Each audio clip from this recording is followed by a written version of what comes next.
தேவ சித்தம். தேவ சித்தம்னு சொன்னா உங்களுக்கு எல்லாம் என்ன தோணுது? உங்க மனதுக்கு என்ன யோசனை வருது தேவ சித்தம்னு சொன்னா?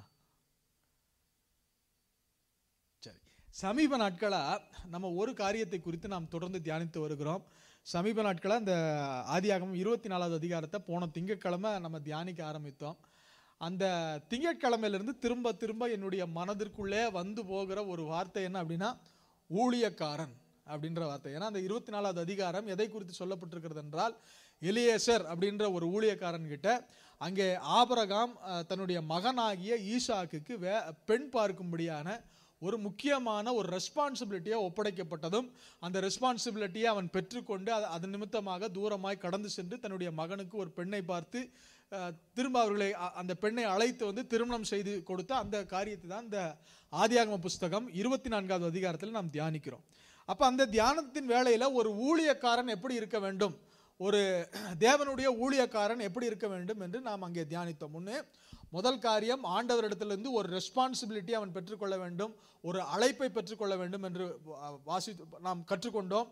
இரண்டாவது காரியம், அங்கே அந்த அழைப்பிலே அவன் தெளிவை பெற்றுக்கொள்ள வேண்டும் என்பதாக நாம் வாசித்தோம். மூன்றாவது காரியம், அவன் அந்த காரியத்தை நிறைவேற்றுவதற்கு, தேவனிடத்திலிருந்து பெற்றுக்கொண்ட அழைப்பை நிறைவேற்றுவதற்கு அவன் செய்ய வேண்டியது ஜெபம் என்று சொல்லி அவன் அங்கே ஜெபித்ததை குறித்து நாம் அங்கே தியானித்தோம். நான்காவது காரியம், அங்கே முக்கியமான ஒரு காரியத்தை அங்கே தியானித்தோம். என்னுடைய மனதுக்கு திரும்பவும் திரும்பவும் அதிகமாய் என்னுடைய மனதோடு பேசின அந்த நான்காவது பாயிண்ட் என்ன காரியம் அப்படின்னா, அவன் ஜெபித்த காரியம் நிறைவேறினது. ஆனால் நிறைவேறினதில் அவன் சந்தோஷப்பட்டதை பார்க்கிலும் அவன் எதில் சந்தோஷப்பட்டான் அப்படின்னு பார்க்கும்போது, இந்த காரியம் கர்த்தரால் வந்ததா இல்லையா என்று பார்க்கும்படி மௌனமாய் இருந்தான் அப்படின்னு சொல்லி வேதத்தில் வாசிக்கிறோம். அப்போ ஒரு ஊழியக்காரன் யார், அவன் எப்படி இருக்க வேண்டும் என்றால், அவன் அழைப்பை பெற்றுக்கொண்டவன், அழைப்பை பெற்றவன் அழைப்பினுடைய தெளிவை பெற்றுக்கொள்ள வேண்டும்.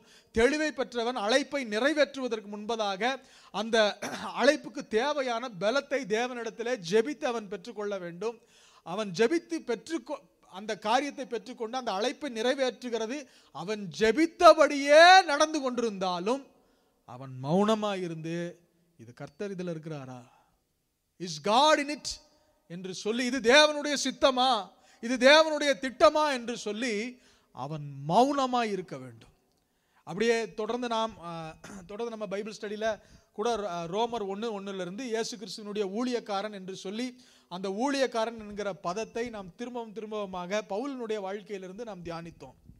ஆனால் ஊழியக்காரன் என்று சொல்லும்போது எல்லாரும் யோசிக்கிற ஒரு காரியம் என்னவென்றால், ஒரு போதகர் அல்லது ஒரு தேவனுக்காக தன்னுடைய வாழ்க்கையை கொடுத்த ஒரு மனிதன் என்று தான் யோசிக்கிறோம்.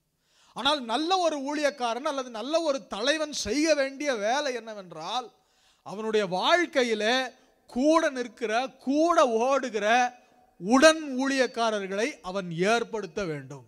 உடன் ஊழியக்காரர்கள் என்று சொல்வதை காட்டிலும் சமமாய் வேலை செய்யக்கூடிய கொலீக்ஸ், கோவர்க்கர்னு சொல்றதை விட கரெக்டான வார்த்தை என்ன அப்படின்னா கலீக்ஸ். அந்த கலீக்ஸை அவன் ஏற்படுத்த வேண்டும். அவன் கூட வேலை செய்கிற ஊழியக்காரரை ஏற்படுத்த வேண்டும். நல்லா நீங்க பாருங்க, எந்தெந்த இடத்துல எல்லாம் ஊழியக்காரன் மேன்மையாக அவனுடைய ஊழியம் தொடர்ந்து ஜெனரேஷன் ஆஃப்டர் ஜெனரேஷன் எங்க நடந்துச்சு அப்படின்னு பார்க்கும்போது, எந்தெந்த ஊழியக்காரன் அங்கே பின்வரும் ஒரு சக்சஸர் அல்லது அவனுடைய சமகாலத்தில் கூட ஓடுகிற அவனை போலவே எந்த போட்டியும் இல்லாமல் அவர்களை வளர்த்தெடுத்த ஊழியக்காரர்கள் இருந்த இடத்துல என்ன நடந்துச்சு அப்படின்னா, அடுத்த ஜெனரேஷனுக்கு அந்த ஊழியம் தொடர்ந்துச்சு. உதாரணமாக ஒரு சில ஊழியர்களை பார்க்கும்போது மோசே ஒரு நல்ல ஒரு லீடர், ஒண்டர்ஃபுல்லான ஒரு லீடர்.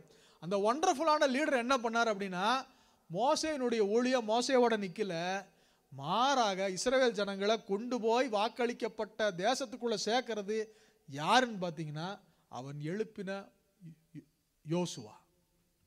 இந்த யோசுவா எப்படிப்பட்ட மனிதன் அப்படின்னா, மோசே இருக்கிற நாட்களிலேயே யோசுவாவை முன்னாடி அனுப்பி யோசுவா மூலமா யுத்தங்களை மோசே செய்தார். அப்படின்னா என்ன அர்த்தம் அப்படின்னா, அந்த யுத்தங்கள் எல்லாம் நடத்துறதுக்கு மோசேயால முடியும், மோசே நடத்தல, மாறாக யோசுவாவை அனுப்பி யோசுவாவை வளர்த்தெடுத்தார். அப்ப நல்ல ஒரு ஊழியக்காரன் அடுத்த ஜெனரேஷன்லயும் அந்த ஊழியம் கண்டினியூ ஆகணும் அப்படின்னா அவன் எப்படிப்பட்ட ஊழியக்காரனா இருக்கணும்னா, கூட சமகாலத்திலேயே ஓடுகிறவர்களை ஏற்படுத்த வேண்டும். ரெண்டாவது ஒரு ஊழியக்காரர் சொல்லுகிறேன், எலியா. எலியா எப்படிப்பட்ட ஊழியக்காரன் அப்படின்னா, அவன் கூட இருக்கும் போதே, அவனுக்கு மரணம் வந்ததுக்கு அப்புறம் இல்ல, மரணம் வரப்போறப்ப இல்ல, அவன் ஓடிக்கொண்டிருக்கும் போதே சாப்பாத்தின் குமாரனாகிய எலிஷாவின் மேல் அவனுடைய அழைப்பை பார்த்து என் பின்னாடி பின்பற்றிவான் கூட கூட்டிட்டு வந்தாரு. கூட கூட்டிட்டு வந்து அவனை கூடவே வச்சு எல்லா காரியத்திலையும் அவனை முன்னாடி வச்சு வளர்த்து விட்டாரு. அதனுடைய விளைவு எலியா செஞ்சது 7 அற்புதம், எலிசா செஞ்சது எத்தனை அற்புதம்? 14 அற்புதம். ரெட்டத்தனியான ஆசீர்வாதம் அப்படியே வந்துச்சு. அப்போ ஒரு ஜெனரேஷன்ல மட்டும் இல்ல, ஒரு காலத்துல மட்டும் இல்ல, தொடர்ந்து அந்த ஊழியங்கள் நடைபெறுவதற்கு என்ன நடந்துச்சு அப்படின்னு பாத்தீங்கன்னா, ஒரு மனிதன் ஏற்படுத்தின ஊழியக்காரர்கள். இயேசு கிறிஸ்துவை எடுத்துக்கொள்ளுங்கள். இயேசு கிறிஸ்துவை எடுத்தோன்னா, இயேசு கிறிஸ்து எத்தனை ஊழியக்காரர்களை போகும்போது முழுசுமா அப்போஸ்தலர்களாக எத்தனை பேரை விட்டுட்டு போனாரு? 12. அதுல ஒருத்தன் அவுட்டு. அப்போ 11 பேரை அப்போஸ்தலர்களாக ஏற்படுத்தாங்க. அதுக்கப்புறம் ஏராளமான சீஷர்களை அவர் ஏற்படுத்தி இருந்தார். அதுல ஒரு 2 பேரை எடுத்து அவங்களுக்கு சீட்டு போட்டு ஒருத்தரை எடுத்துறதா மத்தியாஸ். அதற்கப்புறமா ஆண்டவர் ஏற்படுத்தி இன்றைக்கு வரைக்கும் என்ன ஏற்படுத்தி கொண்டிருக்கிறார்? அவர் ஊழியக்காரர்களை ஏற்படுத்தி கொண்டார். அவர் இன்னும் ஊழியம் செய்யறாரா? Still Jesus Christ is ministering unto us, but still when he is ministering, he is also raising up ministers who will work along with him. ஏன் இதை சொல்லுகிறேன் என்றால், எத்தனை பேர் எழுப்புதல் வரணும்னு ஜெபம் பண்றோம்? நம்ம எல்லாரும் எழுப்புதல் வரணும் ஆண்டவரே, இந்த இடத்துலலாம் எல்லாரும் கிறிஸ்தவங்களாயிரணும் ஜெபம் பண்றோம். அப்போ கிறிஸ்தவர்கள் ஆயிரணும்னு ஜெபம் பண்றோம்னா கூட என்ன நடக்கணும்? நம்மளாம் யாரா மாறணும்? இப்போ இந்த சபையெல்லாம் வராங்க, நான் எத்தனை பேரை நான் பார்த்துட முடியும் சொல்லுங்க? எத்தனை பேரை ஒரு திறம்பட ஒரு ஊழியக்காரன் எத்தனை பேரை நடத்திட முடியும்? ஒவ்வொரு குடும்பத்திற்காகவும் டெய்லி ஜெபம் பண்ணி, டெய்லி அந்த குடும்பத்தை விசாரிச்சு சந்திச்சு அவங்க வாழ்க்கையில் நடக்கிற எல்லா காரியத்தையும் கேட்டு எத்தனை பேர்த்தாலும் என்ன ஒரு மனுஷனால் நடத்திட முடியும்? 10 குடும்பம், 10 குடும்பம், அதிகபட்சம் 20 குடும்பம். இப்ப அறுவடை மிகுதி அப்படின்னு நம்ம ஆசைப்படும் போது, ஆண்டவரே இந்த நயகரால் இருக்கவங்க எல்லாம் கிறிஸ்தவங்கள் ஆயிரணும் அப்படின்னு சொல்லும் போது, நம்ம எல்லாம் யாரா மாறணும்? சீஷர்கள் மாத்திரம் அல்ல, ஊழியக்காரர்கள் ஆகணும். நீங்க நம்ம எல்லாருமே பாஸ்டர் ஆகணும். எல்லாருக்கும் ஊழியம் வைக்கப்பட்டிருக்கிறது. நான் சொல்லுகிறேன், சில விதைகள்ல ஆண்டவர் என்ன பண்றாருன்னா, களஞ்சியத்துல சில விதைகளை களஞ்சியத்துல கொண்டு வந்து ஸ்டோர் ஹவுஸ்ல வைக்கிறார். இந்த சபை ஒரு ஸ்டோர் ஹவுஸ். என்ன நடக்கும் அப்படின்னா, வெளியில ஹார்வெஸ்ட் நடக்குது. ஹார்வெஸ்ட்ல வெட்டிட்டு கொண்டு வரும்போது சில விதைகளை களஞ்சியத்துக்குள்ள வருது, ஸ்டோர் ஹவுஸ்ல வருது. ஆனா சில வீரியமுள்ள விதைகள் என்ன பண்ணாருன்னா, ஆண்டவர் களஞ்சியத்துக்குள்ள வராது, திரும்ப போய் விதைப்பதற்காகவே அந்த விதைகள் வைக்கப்பட்டிருக்கிறது. வீரியமுள்ள விதைகள் என்ன பண்றாருன்னா, திரும்ப அதை விதைக்கிறார். இப்போ நான் சொல்லுகிறேன், கற்பம் திறந்து பிறக்கிறதெல்லாம் யாருக்குரியது? கர்த்தருக்குரியது. நான் இந்த காரியத்தை சொல்றதுக்கு காரணம் உண்டு. கர்த்தர் என்னுடைய ஜெபத்தில் கர்த்தர் தெளிவாய் என்னோடு இடைப்பட்டபடினால் நான் ஆண்டவர்கிட்ட நான் ஜெபம் பண்றதெல்லாம், ஆண்டவரே முதல் வருஷத்துல யார் யார் சபைக்குள்ள வராங்களோ எல்லாரும் ஊழியக்காரர்களை எழுமணும். எல்லாத்துக்கும் நீங்க இந்த பகுதிகளில் ஊழியம் செய்யறதுக்கூடிய வாய்ப்புகளை கர்த்தர் ஏற்படுத்தி கொடுக்கணும். ஏன் இதை சொல்லுகிறேன் என்றால், நீங்கள் எல்லாரும் ஊழியக்காரர்களாய் மாற வேண்டும். எத்தனை பேர் ஆசையோடு சொல்றீங்க, ஊழியக்காரன் நான் மாறுறக்கு ஆசை அப்படின்னு சொல்றீங்க? ஆமென். ஆனால் இப்போ அடுத்த ஒரு வசனத்தை சொல்றேன், இப்போ கொஞ்சம் ஷாக்கா இருக்கும். என்ன வசனம் அப்படின்னா, லூக்கா 12வது அதிகாரம் 47வது வசனத்தை வாசிக்கும் போது, தன் எஜமானுடைய சித்தத்தை அறிந்தும் ஆயத்தமாயிராமலும் அவனுடைய சித்தத்தின்படி செய்யாமலும் இருந்த ஊழியக்காரன் அநேக அடிகள் அடிக்கப்படுவான். நீங்க எல்லாரும் ஊழியக்காரன் சொன்னேன், உங்களை கேட்காமையே ஆண்டவர்கிட்ட நான் ஜெபம் பண்ண ஒரு ஜெபம் என்ன அப்படின்னா, கற்பம் திறந்து 1வது வருஷத்துல சபைக்குள்ள வருகிறவர்கள் எல்லாம் கர்த்தருக்குரியவர்கள், அவர்களை சபைக்குள்ள வச்சு சபையை வளர்க்கணும்னு நான் நினைக்கல ஆண்டவரே. அவர்கள் எல்லாரும் இங்கே போதிக்கப்பட்டு சீக்கிரமாக இந்த ஏரியாவில் அவங்க போய் நிரப்பணும், எல்லாருக்கும் ஊழியம் செய்யக்கூடிய வாய்ப்புகளையும் பகுதிகளையும் சூழ்நிலைகளையும் கர்த்தர் எழுப்பி தரணும்னு நான் ஜெபம் பண்ணேன். அப்ப நீங்க எல்லாம் ஊழியக்காரன் அப்படின்னு நான் சொல்லும் போது, கூடவே நான் சொல்ல கடமைப்பட்டிருக்கிறது என்னவென்றால், தேவனுடைய சித்தத்தின்படி ஊழியம் செய்யாட்டி ஊழியக்காரர்களாகிய நமக்கு என்ன இருக்கும் அப்படின்னா, அடிகள் இல்ல, அநேக அடிகள். ஒரு அடி இல்லைங்க, அநேக அடிகள். அப்ப சித்தத்துக்கு ஊழியத்துல ரெண்டு வகை இருக்கு. கட்டளையின்படி செய்கிற ஊழியம் ஒன்று இருக்கிறது, சித்தத்தின்படி செய்கிற ஒரு ஊழியம் ஒன்று இருக்குது. அது என்னங்க? கட்டளையின்படி செய்கிறது, சித்தத்தின்படி செய்கிறது. எனக்கு ரொம்ப பசிக்குது, திடீர்னு ஆண்டி வீட்டுக்கு போறேன், ரொம்ப தண்ணி தாகத்தோட வரேன். ஆண்டி என்ன பண்ணுவாங்க? டீ போட்டு கொடுப்பாங்க, இல்லை ஜூஸ் போட்டு கொடுப்பாங்க. எனக்கு என்னுடைய மனதுக்குள்ள என்ன ஆசை அப்படின்னா, ஒரு ஹாட் சாக்லேட் குடிக்கணும்னு ஆசையோட போறேன். ஹாட் சாக்லேட்டோட குடிக்கணும்னு போறது என்னது? ஏன் சித்தம். ஆனா தேவை என்னது? தாகத்துக்கு தண்ணி. அப்ப ஆண்டி என்ன பண்ணுவாங்க? தாகத்துக்கு தண்ணி கொடுப்பாங்க. ஆனா இப்ப இதே நான் வீட்டுக்கு போறேன்னு வச்சுக்கோங்க, ஜெனிஃபர்ட்ட, ஜெனிஃபர் ஒரு ஹாட் சாக்லேட் போட்டு கூட, ஏன் கேட்பேன்? உரிமை. அப்ப சித்தத்தின்படி ஊழியம் செய்கிறவனுக்கும் கட்டளையின்படி ஊழியம் செய்கிறவனுக்கும் இதுதான் வித்தியாசம். என்ன வித்தியாசம் அப்படின்னா, அவனும் செய்யறான், இவனும் செய்யறான். அவன் என்ன செய்வான் அப்படின்னா, கட்டளையின்படி செய்கிறவன் சம்பளத்துக்கு கூலிக்கு செய்வான்.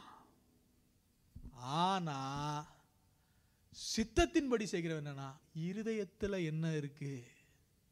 அப்ப ஊழியக்காரர்களாய் மாறிவிட்ட நம்ம ஆண்டவர் என்ன சொல்றார் அப்படின்னா, சித்தத்தை அறிகிறவன் ஊழியக்காரன், அறிந்த சித்தத்தை செயல்படுகிறவன் ஊழியக்காரன்.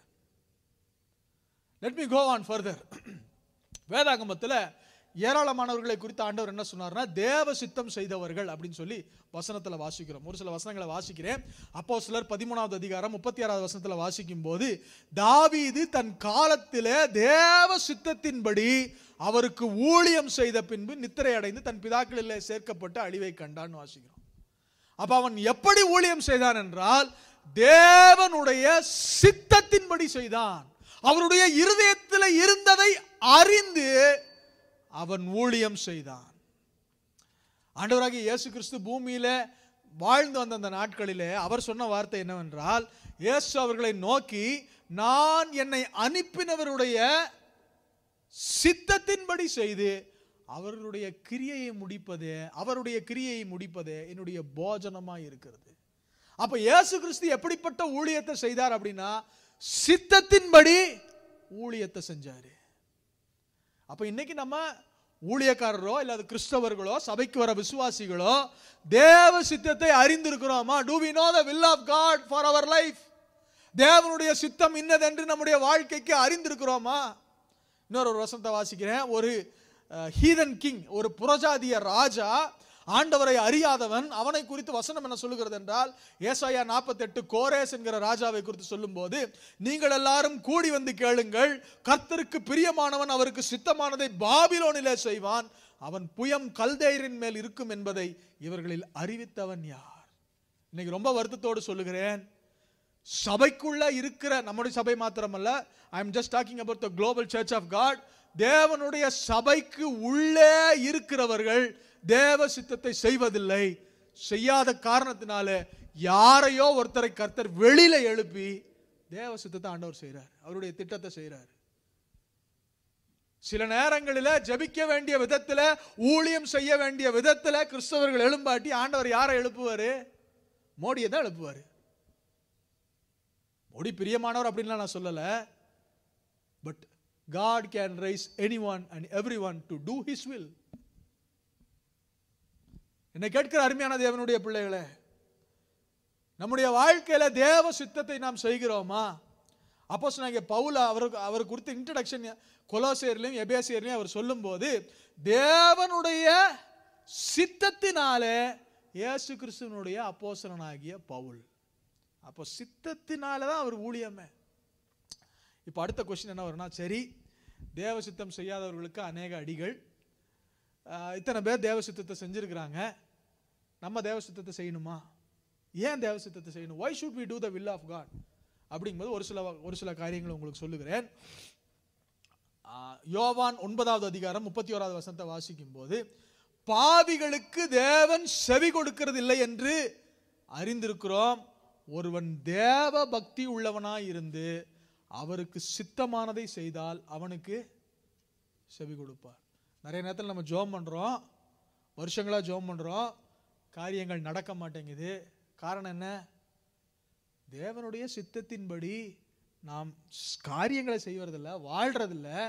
அதனுடைய விளைவு என்ன பண்றாருன்னா, ஆண்டவர் ஒரு சில நேரத்துக்கு நம்முடைய ஜெபங்களுக்கு கேட்காதவர் போல இருக்கிறார், அப்புறம் போகிறவர் போல இருக்கிறார்.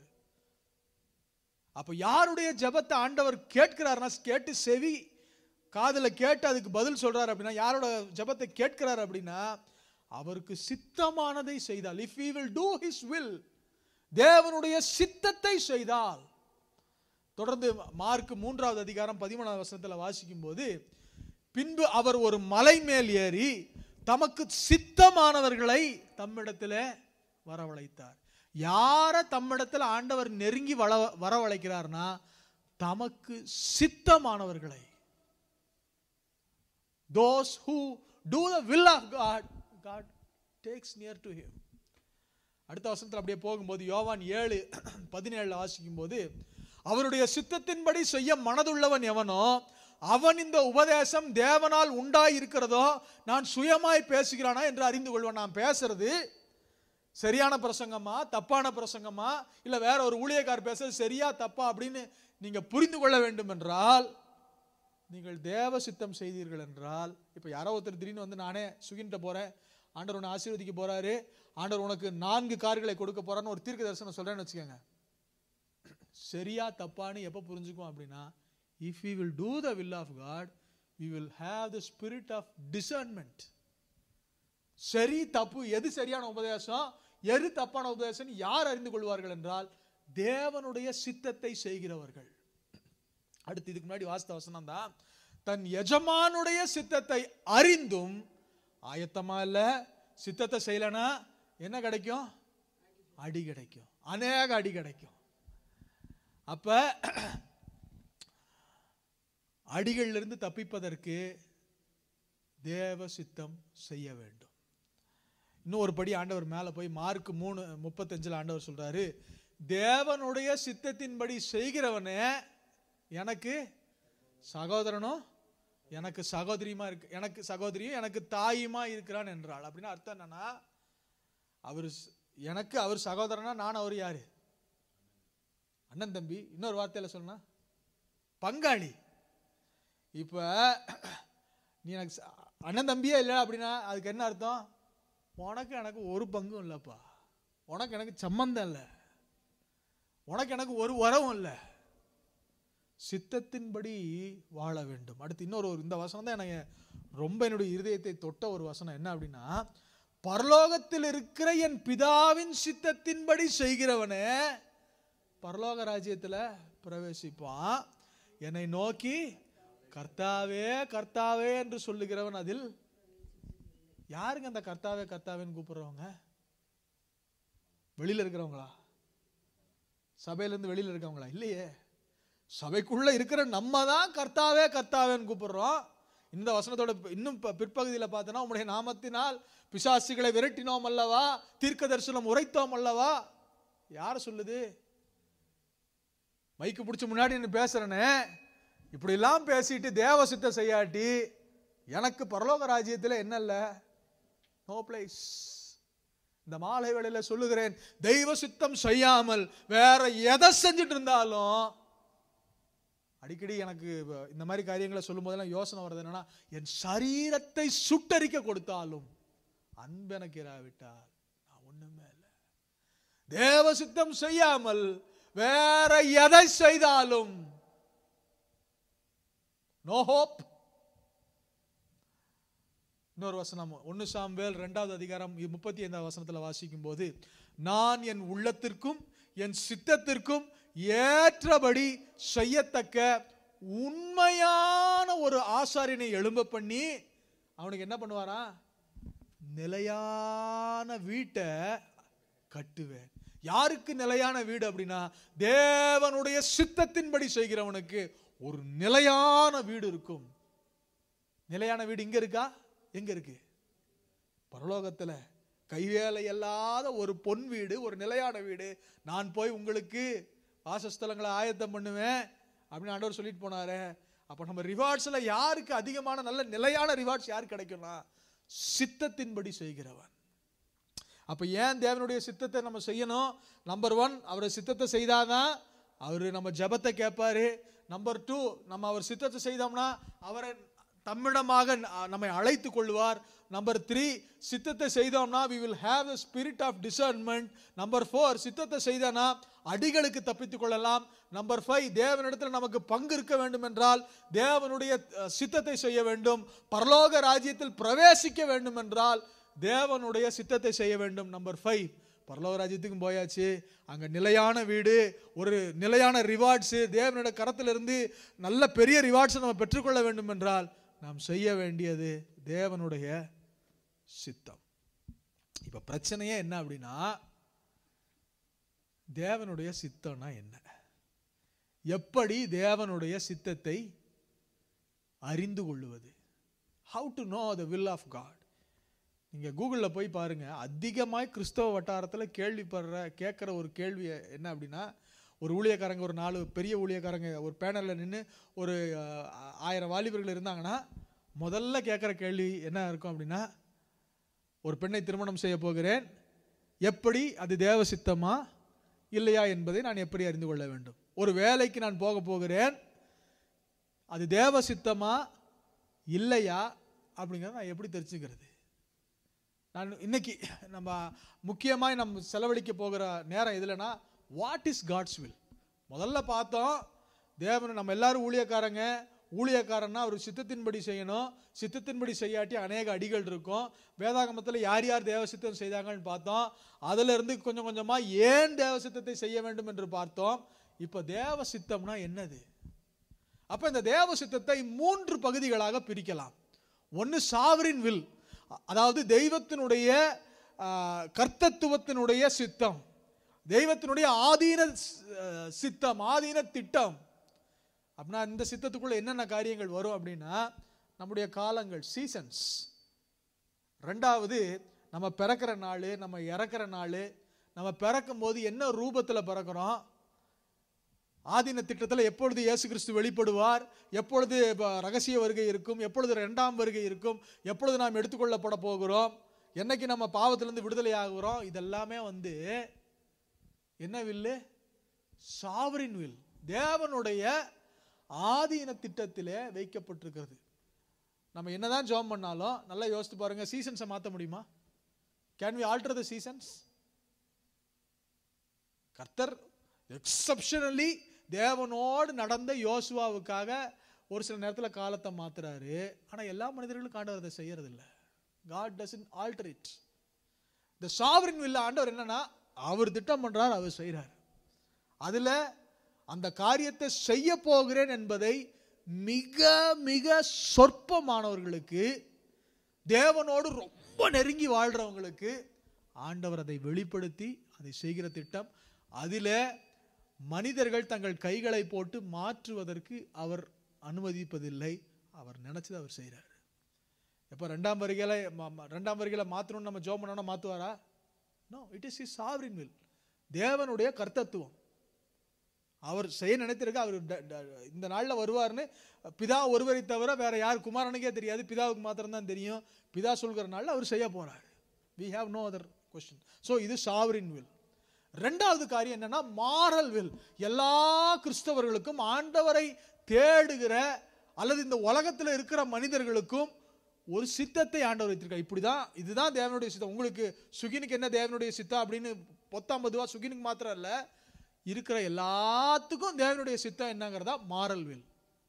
அப்ப இந்த மாரல் வில் என்னென்ன தேவனுடைய சித்தம் அப்படிங்கன்னு பார்க்கும்போது, 1 பேதுரு 2வது அதிகாரம் 15வது வசனத்துல வாசிக்கிறோம், நீங்கள் நன்மை செய்கிறதுனால புத்தியீன மனுஷருடைய அறியாமையை அடக்குவது தேவனுடைய சித்தம். அப்ப எது தேவனுடைய சித்தம்?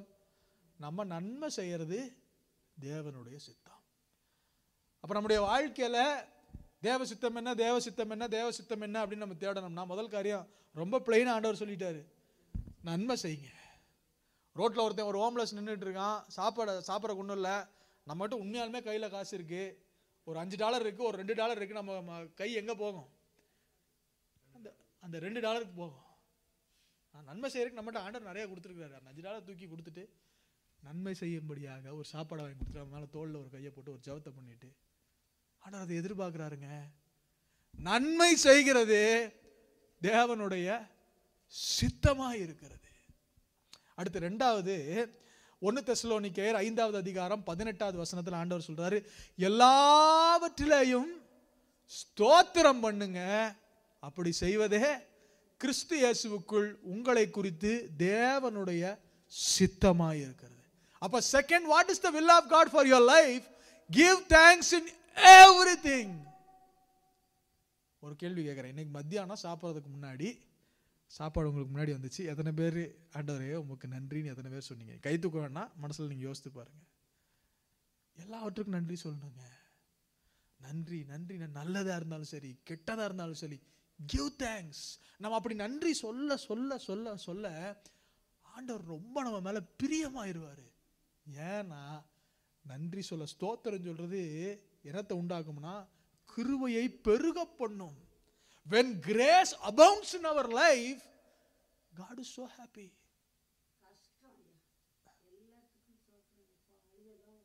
உண்மைதான் ஆண்டி, என்னால உண்மையா சொல்றேன் ஆண்டி, உண்மை சொல்றேன் ஆண்டி வந்து உண்மையை பேசுறாங்க. என் வாழ்க்கையில் நான் சொல்றேன், முன்னாடி நின்று ஸ்தோத்திரம் எல்லாத்தையும் பண்ணுங்கன்னு சொல்றேன். என் வாழ்க்கையில் நான் சொல்றேன், I still struggle to say thanks in everything, but God expectation of God is எல்லாவற்றிலேயும் ஸ்தோத்திரம் பண்ணுங்கள். ஒரு மனுஷர்னா யோசித்து பாருங்க அந்த சூழ்நிலைய. 10 பிள்ளைகள் ஒரே நாளிலே எடுத்துக்கொள்ளப்பட்டார்கள். வேலைக்காரங்க ஒரே நாள்ல க்ளோஸ்ட். இப்படிப்பட்ட சூழ்நிலையில அவர் சொன்னார், கர்த்தர் கொடுத்தார், கர்த்தர் எடுத்தார், கர்த்தருடைய நாமத்திற்கு ஸ்தோத்திரம். அப்ப எல்லாவற்றிலேயும் ஸ்தோத்திரம் பண்ணுங்கள். அடுத்த காரியத்துக்கு நான் கடந்து போறேன். 1 தெசலோனிக்கேயர் 4வது அதிகாரம் 3வது வசனத்துல வாசிக்கிறோம், நீங்கள் என்னவாக வேண்டும் என்பதே, பரிசுத்தமாக வேண்டும் என்பதே தேவனுடைய சித்தமாய் இருக்கிறது. அப்ப தேவனுடைய சித்தம் நம்ம என்ன வாங்கணுமா? பரிசுத்தமாய் இருக்கணும். நம்முடைய எண்ணத்தில பரிசுத்தமாய், நம்முடைய பார்வைகளில பரிசுத்தமாய், நம்முடைய வார்த்தைகளில பரிசுத்தமாய், நம்முடைய நடக்கைகளில பரிசுத்தமாய், எல்லாவற்றிலையும் எப்படி இருக்கணுமா? பரிசுத்தமா இருக்கணும். God expects us to be holy and that is the will of God. இன்னைக்கு நம்ம எதுல போய் தேவ சித்தத்தை தேடுறோம் அப்படின்னா, இந்த வேலைக்கு போகலாமா வேண்டாமா, இந்த காரியம் எனக்கு கிடைக்குமா கிடைக்காதா, இந்த பெரிய ஆசீர்வாதம் என்னை வந்து சேருமா சேராதா, இதில் நம்ம ஃபோக்கஸ் பண்ணிட்டு இருக்கோம். ஆனால் ஆண்டவர் எழுதி வச்சு கொடுத்தது என்ன அப்படின்னா, நீங்கள் பரிசுத்தமா இருங்க, உங்க பேச்சில் பரிசுத்தமா இருங்க, உங்க வார்த்தையில பரிசுத்தமா இருங்க, உங்க எண்ணத்துல பரிசுத்தமா இருங்க, உங்க கண்களில். இது தேவ சித்தம். அப்படின்னா நம்ம என்ன பண்றோம்? தேவ சித்தத்தை விட்டுட்டு எதையோ ஒண்ணுல ஃபோக்கஸை போட்டுருக்கோம். தொடர்ந்து அடுத்து வாசிக்கலாம். யோவான் 6வது அதிகாரம் 40வது வசனம், குமாரனை கண்டு அவரிடத்தில் விசுவாசமா இருக்கிறவன் எவனோ அவன் நித்திய ஜீவன் அடைவதும் நான் அவனை கடைசி நாளில் எழுப்புவதும் என்னை அனுப்பினவருடைய சித்தமா இருக்கு. What is God's will? To inherit for all of us to inherit the everlasting life and to take part in the resurrection of God.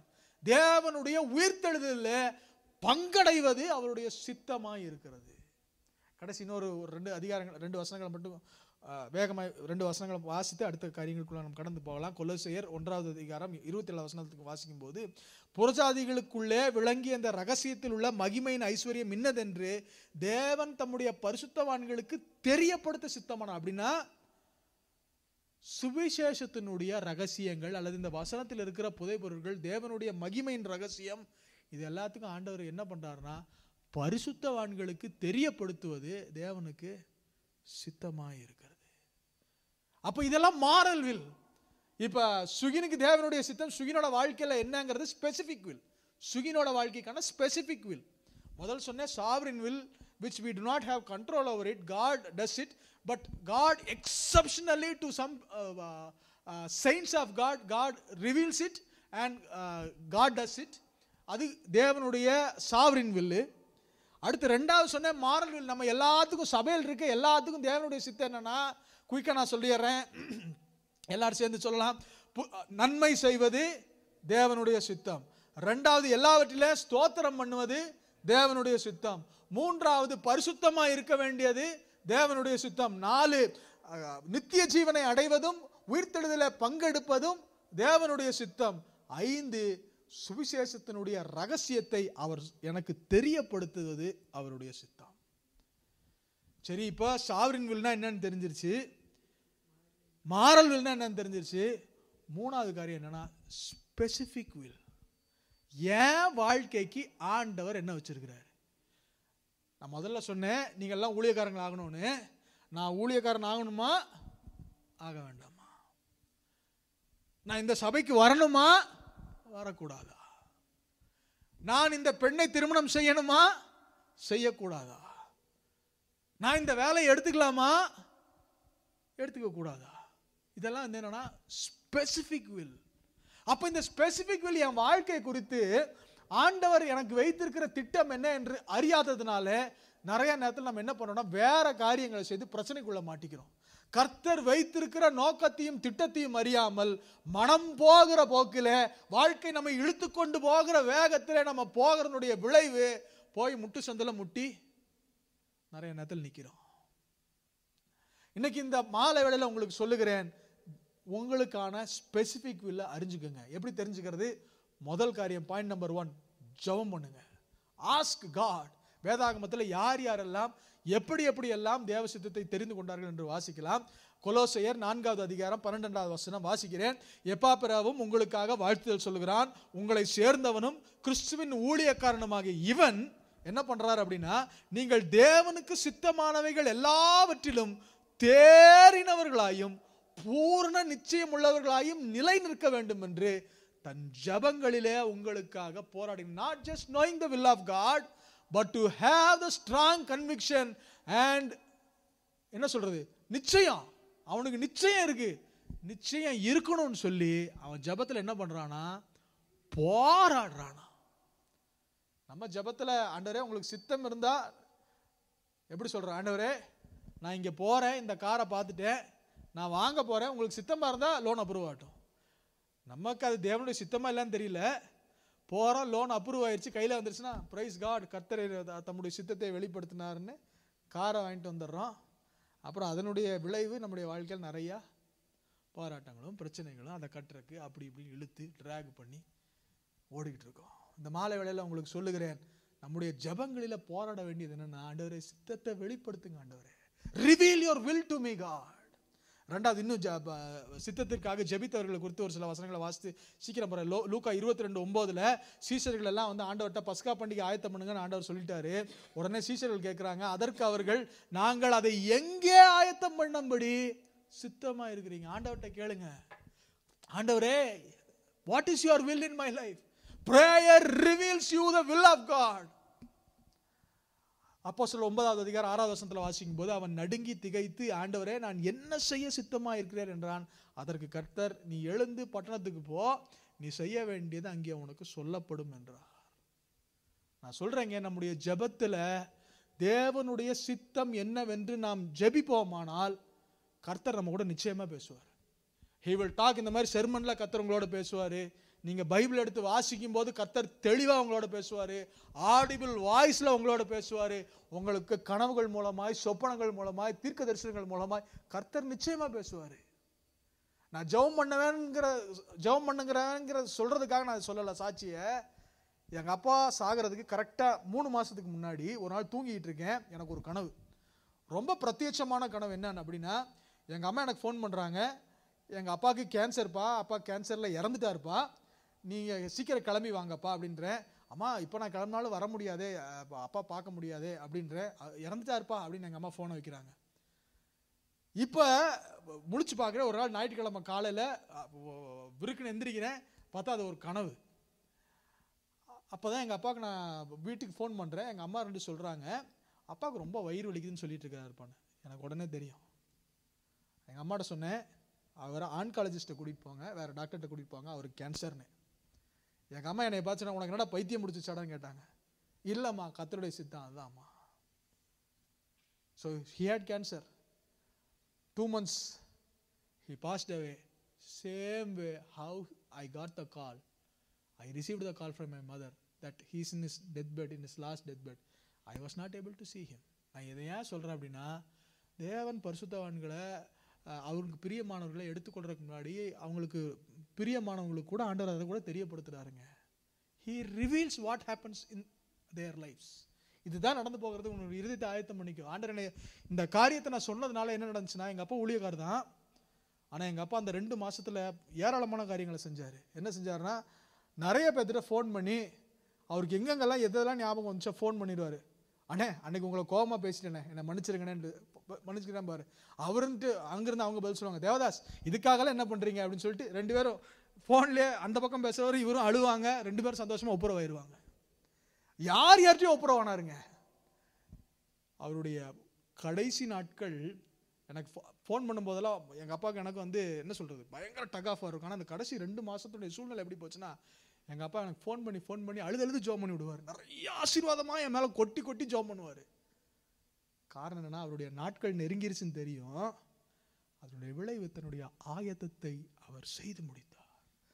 தன் வேலையை முடித்த பின், சகரியாவை குறித்து சொல்லும்போது, தன்னுடைய ஊழியத்தை நிறைவேற்றின பின் அவன் தன் வீட்டுக்கு கடந்து போனான்னு சொன்ன மாதிரி எல்லாம் முடிச்சிட்டேன்ட்டு ஒரு நாள் பாய் சொல்லிட்டு போய் என்கிட்ட சொல்லலை. ஆனால் எங்கள் அம்மாட்ட ரொம்ப தெளிவாக அதுக்கு முன்னத்து நாள், மறிக்கிறதுக்கு அடுத்த நாளுக்கு முன்னத்து நாள் எங்கள் அம்மாவை கூப்பிட்டு உட்கார வச்சு, நம்ம 2 பேர்த்துக்கும் 30வது வருஷம் திருமணமாகி 30 வருஷம் ஓட போகுது. ஆனால் அந்த 30வது வருஷத்தை நம்ம நிறைவேற்ற மாட்டோம். பையன் என்ன சொல்கிறானோ கேட்டு சந்தோஷமாய் அவன் சொல்கிறபடி நடந்துக்கோ, இனி நான் கர்த்தரோடு வாசம் பண்ணுகிறேன்னு சொல்லிட்டு அடுத்த நாள் காலையில் அவருக்கு வயிறு வலி வந்துச்சு. ஆஸ்பத்திரிக்கு போனாங்க. He went into the presence of God. நான் ஏன் இதை சொல்லுகிறேன் என்றால், அவர் தம்முடைய சித்தத்தை தெரியப்படுத்துகிற கர்த்தர், நம்மோடு பேசுகிற கர்த்தர். நம்ம ஜெபம் பண்ணோம்னா போதுங்க. If we will pray, He will reveal the will of God. He will reveal His heart to us. அவர் வெளிப்படுத்துகிற கர்த்தர். மத்தேயு 13:28 திரும்ப வேலைக்காரர்கள் அங்கே எஜமானை பார்த்து கேட்குறாங்க, ஆண்டவரே இந்த களையெல்லாம் பிடுங்கி போகிறது உங்களுடைய சித்தமா? அதுக்கு ஆண்டவர் அங்கே வந்து என்ன சித்தங்கிறத, நான் களை இப்போ பிடுங்கி போடாதீங்க, சுட்டெரிக்கும் போது நான் கடைசியில் சுட்டெரிக்கிறேன்னு சொல்லி ஆண்டவர் அங்கே சொல்கிறார். So God reveals His will. When you pray, God will reveal His will. Number 2, when you become close with God, He reveals His will. Suki நீங்கள் சொல்லுங்கள், இப்போ உங்கள்கிட்ட வந்து அந்த கடையில் இவன் திருடிட்டு போயிட்டான் அப்படின்னு யாராவது என்னை பற்றி உங்கள்கிட்ட சொன்னால் நீங்கள் என்ன சொல்லுவீங்க? செஞ்சிருக்க மாட்டாருன்னு ஏன் சொல்லுவீங்க? என்னைய தெரியும். அப்போ ஆண்டவருடைய சித்தத்தை நீங்கள் அறிய வேண்டும் என்றால் ஆண்டவரோடு பழகி கொள்ளுங்கள். Become a friend of God. ஆண்டவர் அங்க சொல்றாரு, நான் செய்ய போகிறதை ஆபிரகாமுக்கு மறைப்பேனா? மறைக்க மாட்டேன். ஏன்னா ஏசாயா 41:8 ஆண்டவர் சொல்றாரு, என் சிநேகிதனான ஆபிரகாமின் சந்ததியே. அதை தான் வந்து ஆண்டவர் அங்கே யோவான் 15:15 சொல்றாரு, இனி நான் உங்களை ஊழியக்காரர் என்று சொல்லுகிறதில்லை, ஊழியக்காரன் தன் எஜமான் செய்கிறதை அறிய மாட்டான், நான் உங்களை சிநேகிதர் என்றேன், ஏனெனில் பிதாவினிடத்தில் நான் கேட்டவைகள் எல்லாவற்றையும் அவங்களுக்கு சொல்லிடுறேன். அப்போ எப்படிங்க அந்த ஆண்டவரோட பழகிறது? ஆண்டவர்கிட்ட பேசுங்க, ஆண்டவர் சொல்றதை கேளுங்க. Spend time with God. இன்னைக்கு ஏதோ காரியத்தை நம்ம செஞ்சு இது தேவசித்தமா இது தேவசித்தமான அங்கலாய்த்து உக்காந்து நம்ம மனசை போட்டு குழப்பிட்டு இருக்கோம். But the word of God to you this evening is talk with God. Speak with God. என் மனைவிக்கு எது பிடிக்கும் பிடிக்காதுன்னு ஏன் தெரியுதுன்னா, இத்தனை வருஷம் நான் கூட ஓடுறதுனால தெரியுது, ஏன் கூட நடக்கிறதுனால தெரியுது. இப்போ அங்கிளுக்கு குடிக்கிறதுக்கு என்ன பிடிக்குன்னு எனக்கு தெரியாது, ஆனால் ஆண்டிகிட்ட கேட்டால் உடனே என்ன சொல்லுவாங்க, காலையிலனா அவர் இது குடிப்பார், மத்தியானம்னா இது அவருக்கு பிடிக்கும், சாயந்தரம்னா அவருக்கு இது பிடிக்கும். ஏன்? she is uncle's best friend. Uncle ஆண்டிக்கு எல்லாமே தெரியும். ஏன்னா பழக்கம். இன்னைக்கு ஆண்டவரோடு பழகி கொண்டால் என்ன நடக்கும் அப்படின்னா, அவர் இருதயத்தை திறந்துடுவார். கடைசியா ஒரு காரியம் சொல்கிறேன். நீங்கள் இந்த பிரபஞ்சத்துக்கு ஒத்த வேஷம் தெரியாமல் தேவன், ரோமர் 12:2, தேவனுடைய நன்மையும் பிரியமும் பூரணமான சித்தம் இன்னதென்று பகுத்தறியத்தக்கதாக உங்கள் மனம் மறுரூபமாக வேண்டும். இப்போ நம்ம யோசிக்கிறதெல்லாம், நான் யோசிக்கிறது டேவிட் மாதிரி யோசிக்கிறேன். ஆனால் ஆண்டவர் என்ன சொல்றாருன்னா, நீ ஆண்டவர் மாதிரியே யோசிக்க ஆரம்பிச்சிட்டோன்னு வச்சுக்கோங்களேன், கர்த்தர் மாதிரியே, கர்த்தர் நினைக்கிற மாதிரியே நான் யோசிக்க ஆரம்பிச்சிட்டேன் அப்படின்னா என்ன நடக்கும் அப்படின்னா, அவர் மாதிரியே நான் யோசிப்பேன், அவருடைய சித்தம் என்னுடைய சித்தமாக மாறுது. அப்போ இந்த மனம் புதிதாகிறதுக்கு நான் என்ன பண்ணணும்? வசனம் சொல்கிறது ஏசாயா 40வது அதிகாரம் கடைசி வசனம், கர்த்தருக்கு காத்திருக்கிறவர்கள் புது பலன் அடைந்து, ரெனியூவல் ஆஃப் மைண்ட், புதிதாக்கப்படுகிறது. அப்போ எங்க நம்ம மனசு புதிதாக்கப்படுதுன்னா, தேவனிடத்துல போய் கொஞ்ச நேரம் காத்திருங்க. டெய்லி ராத்திரி தூங்குறதுக்கு முன்னாடியோ இல்லை காலையில் எந்திரிச்சோன்னே ஆண்டவர்கிட்ட போய், ஆண்டவரே, I am waiting for you, I am waiting for you, நான் உங்களுக்காக காத்திருக்கிறேன் ஆண்டவரே, என்னை புதுசாக்குங்க, என்னைய புதுசாக்குங்க, நான் உங்கள் சித்தத்தை செய்ய நான் ஆசைப்படுறேன்னு சொல்லி இந்த மாலை வேளையில் அப்படியே கண்களை மூடி தேவ சமூகத்தில் எல்லாரும் எழும்பி நிற்கலாம். கர்த்தர் நம்மோடு இடைபெற்றிருக்கிறார். God has spoken to us. தெய்வ சித்தம் செய்யறதாங்க இருக்கிறதுல the safest place in this world is to do the will of God. எபேசியர் 5வது அதிகாரத்தில் வசனம் சொல்லுகிறது, நீங்கள் தேவ சித்தத்தை அறியாம மதியற்றவர்களா இருக்காதீங்க. Don't be foolish by without knowing the will of God. இந்த மாலை வேளையில கர்த்தர் சொல்றாரு, உங்க வாழ்க்கையில the best and the safest place, பூரணமும் நன்மையுமான தேவ சித்தம், அது நன்மையானது, அதுல உங்களுக்கு பாதுகாப்பு இருக்கு. தேவ சித்தத்துக்கு விரோதமா ஓடுனா, ஓடும்போது தப்பிச்சுக்கிற மாதிரி இருக்கும், தர்ஷீஷுக்கு போகும்போது தப்பிச்சுக்கிறது மாதிரி இருக்கும். ஆனா கடல்ல பாதி வழியில போகும்போது மீன் வயிற்றுக்குள்ள போய் உட்கார வேண்டியதா இருக்கும். இன்னைக்கு கர்த்தர் சபைக்கு சொல்லுகிற வார்த்தை, தெய்வ திட்டத்திற்கு புறம்பாக போகாதீங்க, தெய்வ திட்டத்தை விட்டு ஓடி போகாதீங்க. இந்த ராத்திரி வேளையில் அப்படியே